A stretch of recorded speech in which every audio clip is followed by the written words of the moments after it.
Most people know this fish for one reason, its reputation. Hidden inside certain parts of this fish is a toxin, one of nature's most powerful neurotoxins. Yet every year people come to Japan specifically to eat it. I came to Osaka expecting two things, a really good meal and hopefully not my last. I'd heard the stories about fugu for years and finally I had the chance to try it out for myself. Before the food even arrived, I felt a mix of excitement and nerves. Not because I thought something was going to go wrong, but because I was about to experience something that most people never will. My first thought wasn't about poison, it was, man, that looks good. The fish's reputation comes from toxin, a poison found in specific organs, not the meat that's normally served. In severe cases, it can stop the signals between your nerves and muscles. There's no specific antidote, and unlike bacteria, this isn't something you can simply cook away. The first thing I noticed was how incredibly thin every slice was. After the first bite, I understood why.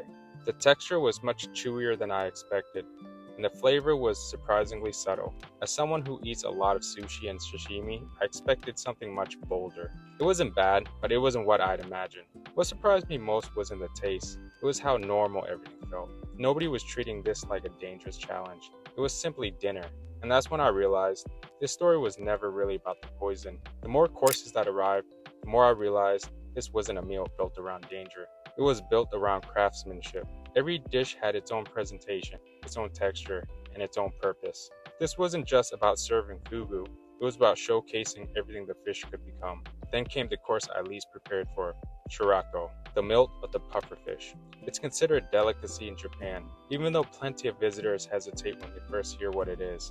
I'll admit, this was the course that pushed me furthest outside of my comfort zone, but that's also part of why I wanted the full experience. Not just a famous dish, the entire tradition. The fried fugu completely changed the texture, crispy on the outside, light and tender inside. It reminded me that this meal wasn't trying to prove how dangerous the fish was. It was trying to show how versatile it could be. Then everything moved back to the hot pot. The pace slowed down, the room felt quieter, and somewhere between the steam, conversation, and the food, the fish's reputation started to fade into the background. The final course wasn't there just to finish the meal. It made use of the broth that had been developing the entire time. Nothing felt rushed, everything felt intentional. By now, I wasn't thinking about poison anymore.